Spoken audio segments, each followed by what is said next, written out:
Hi నమస్తే. నేను సత్య. ఎలా ఉన్నారందరూ? Welcome to our channel. ఈరోజు నేను మీకు సేమియా ఉప్మా మనం డైలీగా మన ఇంట్లో చేసుకునే సేమియా ఉప్మాని కొంచెం స్పైసీగా ఎలా చేసుకోవాలో నేను చెప్పబోతున్నానండి. ఇది ఎప్పుడు మా ఇంట్లో మా స్టైల్‌లో మేము చేసుకునే ఉప్మా. ఎప్పుడైనా మేము స్పైసీగా తినాలనుకుంటే, కొంచెం వెరైటీగా కావాలి అనుకుంటే ఇలా చేస్తూ ఉంటాము. ఇది ఎలా చేయాలనేది ఒకసారి మీకు కూడా చెప్పాలనుకుంటున్నానండి. ముందుగా మీరు స్టవ్ వెలిగించుకొని, స్టవ్ పై కళాయి పెట్టుకొని, కళాయి హీట్ అయిన తర్వాత ఇందులో నేను 4, 5 టేబుల్ స్పూన్ల ఆయిల్ వేస్తున్నానండి. ఆయిల్ అనేది మీ చాయిస్. కొంచెం ఎక్కువ తినాలనుకుంటే కొంచెం ఎక్కువ వేసుకోవచ్చండి. కానీ ఆయిల్ కొంచెం తక్కువ వేసుకుంటే బాగుంటుంది కదా! 4 టేబుల్ స్పూన్లు వేశాను. ఆయిల్ హీట్ అయిన తర్వాత ముందుగా ఆవాలు వేసి చిటపటలాడనివ్వండి. ఇలా చిటపటలాడిన తర్వాత కొద్దిగా శనగపప్పు, అలాగే కొద్దిగా పెసరపప్పు. ఈ పెసరపప్పు వేయడం వల్ల కమ్మదనం వస్తుందండి. స్పైసీగా ఉండడం కోసం 2 మొగ్గలు, కొద్దిగా చెక్క, అలాగే 2 ఇలాచీ, బిర్యానీ ఆకు వేస్తున్నానండి. దీనివల్ల మనకి ఉప్మా సేమియాలతో చేసుకునే ఉప్మా స్పైసీగా ఉంటుంది. వేసిన తర్వాత ఒకసారంతా బాగా కలిపి వాటిని వేపండి.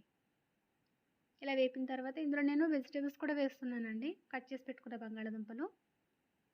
వెజిటబుల్స్ మీ చాయిస్ అండి. మీరు ఎన్నైనా వేసుకోవచ్చు. ఇక్కడైతే నేను బంగాళాదుంప, క్యారెట్, ఉల్లిపాయ, పచ్చిమిర్చి, కొద్దిగా కొత్తిమీర, అలాగే బఠానీలు, పచ్చి బఠానీలు కూడా వేశానండి.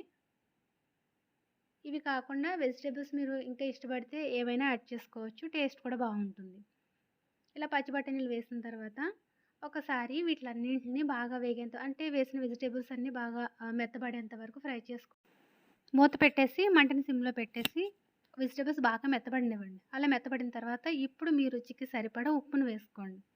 వేసి ఒకసారి అంతా బాగా కలుపుకొని ఇందులో మీరు ఏ క్వాంటిటీలో అయితే అంటే ఎంత లెక్కలో మీరు తీసుకోవాలనుకుంటున్నారో ఆ క్వాంటిటీలో సేమియాలు తీసుకోండి.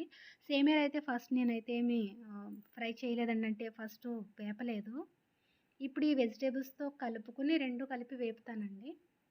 ఇలా వేపుకోవడం వల్ల దీని టేస్ట్ అంటే వెజిటబుల్ అంతా దీనికి బాగా పట్టి టేస్ట్ అనేది కూడా చాలా బాగుంటుంది. ఇక్కడ నేను సేమియాలతో పాటు ఒక 2 స్పూన్ల వరి నూకను కూడా వేశానండి.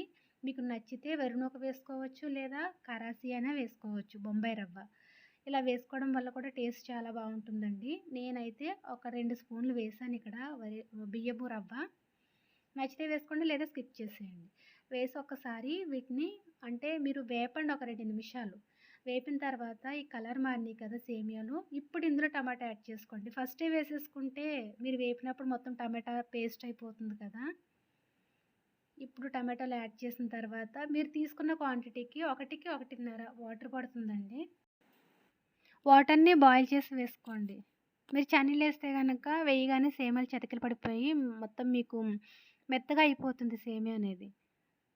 ఇలా బాయిల్ వాటర్ వేసుకుంటే మీకు మంచిగా ఉడుకుతుందండి. వేసిన తర్వాత ఒక్కసారి అంతా కలిసేంత వరకు బాగా కలుపుకోండి. ఒకసారి మీ రుచికి సరిపడా ఉప్పుని చెక్ చేసుకోండి. మంటని సిమ్‌లో పెట్టేసి వాటర్ ఇమికిపోయేంత వరకు సేమియాని బాగా కుక్ చేసుకోండి. ఇలా అయిపోయిన తర్వాత వాటర్ ఇమికిపోయిన తర్వాత దించుకొని వేడివేడిగా సర్వ్ చేసుకుంటే చాలా రుచిగా ఉండే, అలాగే టేస్టీగా, స్పైసీగా ఉండే సేమియా ఉప్మా రెడీ అయిపోయిందండి. రుచి అయితే చాలా బాగుంటుంది. వేడివేడిగా తిన్నప్పుడు మీకు కొంచెం మెత్తగా అనిపించినా, కొంచెం చల్లారిన తర్వాత ఇది మీకు చాలా పొడి పొడిగా అయిపోతుందండి. పొడి పొడిగా ఇష్టం ఉంటే గనక చల్లారిన తర్వాత తినండి. లేదు ఇలా కొంచెం మెత్తగా ఉన్నా పర్వాలేదంటే గనక వేడివేడిగానే తినేయొచ్చు. టేస్ట్ అయితే చాలా అంటే చాలా బాగుంటుందండి.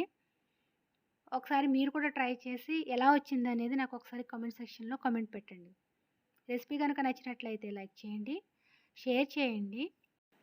మరిన్ని వీడియోస్ కోసం ఛానల్‌ని సబ్స్క్రైబ్ చేసుకోండి. Thanks for watching.